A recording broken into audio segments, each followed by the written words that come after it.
I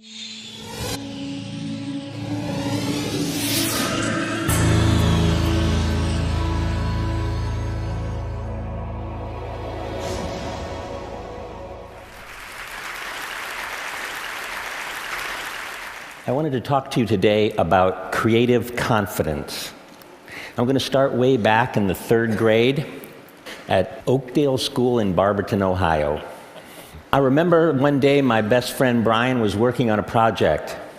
He was making a horse out of the clay that our teacher kept under the sink.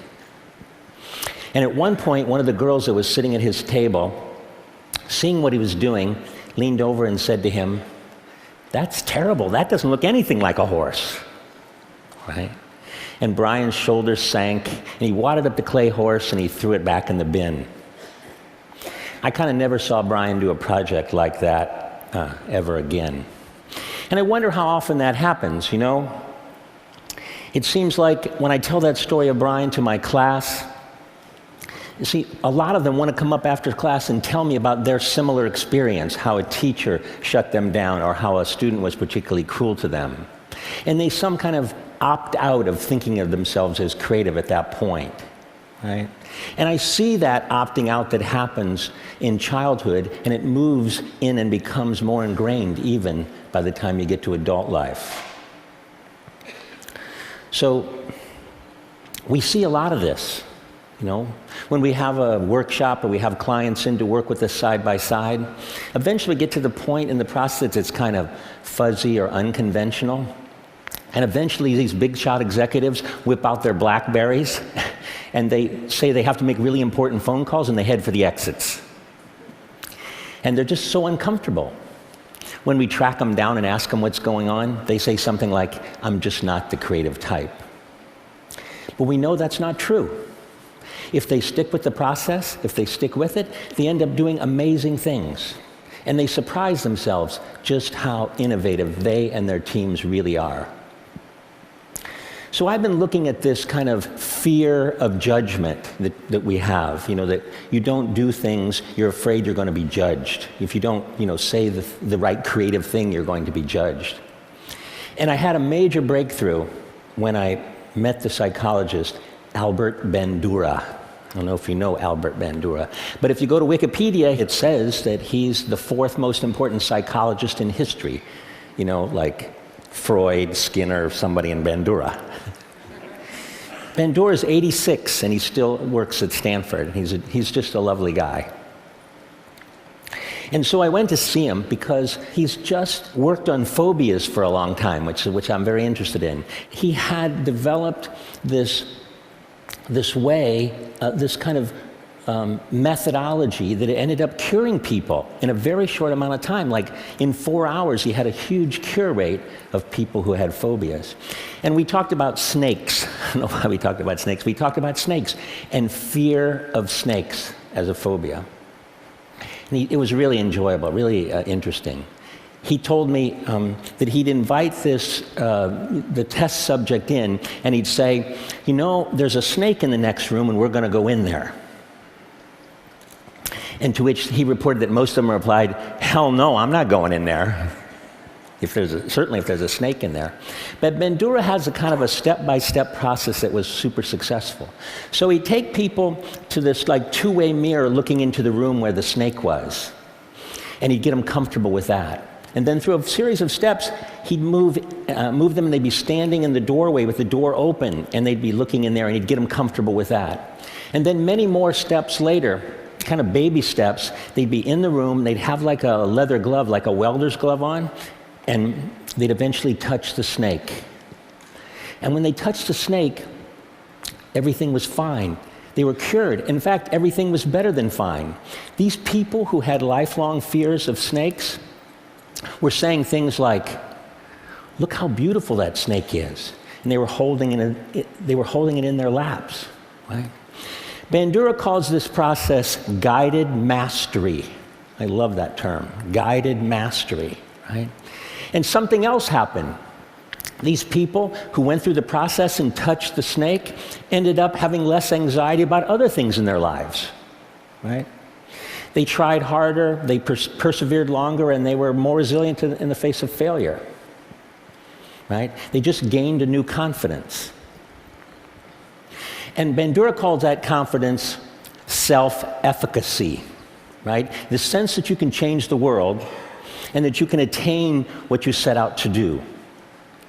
Well, meeting Bandura was really cathartic for me because I realized that this, famous scientist had documented and scientifically validated something that we've seen happen over, for the last 30 years, that we could take people who had the fear that they weren't creative, and we could take them through a series of steps, kind of like a series of small successes, and they turned kind of fear into familiarity. And they surprised themselves. The transformation is amazing. We see at the D School now all the time. People from all different kinds of disciplines, they think of themselves as only analytical.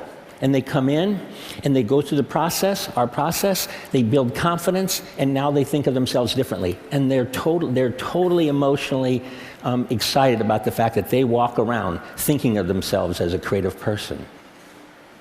Right?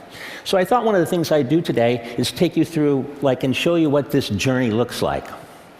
To me, that journey looks like Doug Dietz. Doug Dietz is a technical person. He designs medical imaging equipment, large medical imaging equipment. He's worked for GE, and he's had a fantastic career. But at one point, he had a moment of crisis. He was in the hospital looking at one of his MRI machines in use when he saw a young family and his little girl. And that little girl was crying and was terrified. And Doug was really disappointed to learn that nearly 80% of the pediatric patients in this hospital had to be sedated in order to deal with this MRI machine. Right? And this was really disappointing to Doug because before this time, he was proud of what he did. He was saving lives with this machine. But it really hurt him to see the fear that this machine caused in kids. About that time, he was at the D School at Stanford taking classes. He was learning about our process, about design thinking, about empathy, about iterative prototyping. And he would take this new knowledge and do something quite extraordinary. He would redesign the entire experience of being scanned. And this is what he came up with. He turned it into an adventure for the kids.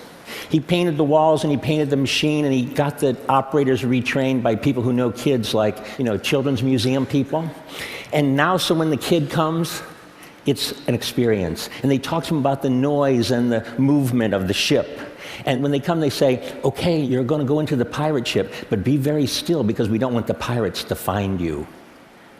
Right? And the results were super dramatic. Right? So from something like 80% of the kids needing to be sedated to something like 10% of the kids needing to be sedated. And the hospital and GE were happy too because you didn't have to call the anesthesiologist all the time, they could put more kids through the machine in a day. So the quantitative results were great. But Doug's results that he cared about were much more qualitative. He was with one of the mothers waiting for her child to come out of the scan, and when the little girl came out of her scan, she ran up to her mother and said, "Mommy, can we come back tomorrow?" Right? And so I've heard Doug tell the story many times of his personal transformation and the breakthrough design that happened from it. But I've never really seen him tell the story of the little girl without a tear in his eye.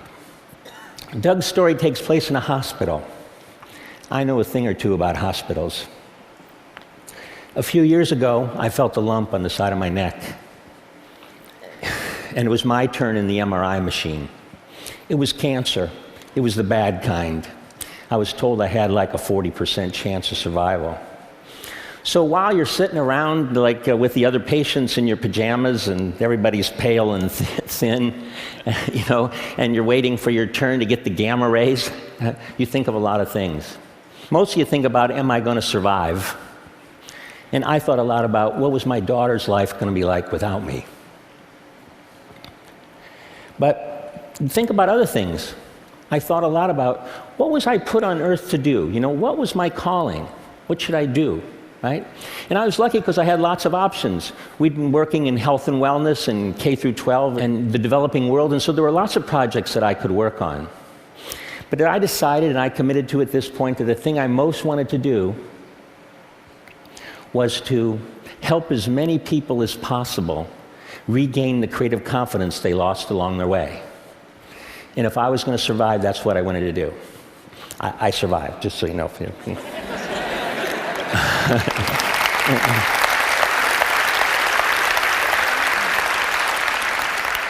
I really believe that when people gain this confidence, and we see it all the time at the D School and at IDEO, that they actually start working on the things that are really important in their lives. We see people quit what they're doing and go in new directions. We see them come up with more interesting and more ideas so that they can choose from better ideas. And they just make better decisions. So I know at TED you're supposed to have a change the world kind of thing, isn't that? Everybody has a change the world thing. If there is one for me, this is it, to help this happen.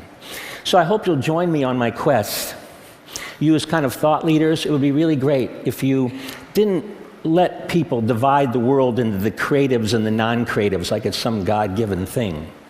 And to have people realize that they're naturally creative, and that those natural people should let their ideas fly. That they should achieve what Bandura calls self-efficacy, that you can do what you set out to do, and that you can reach a place of creative confidence and touch the snake. Thank you.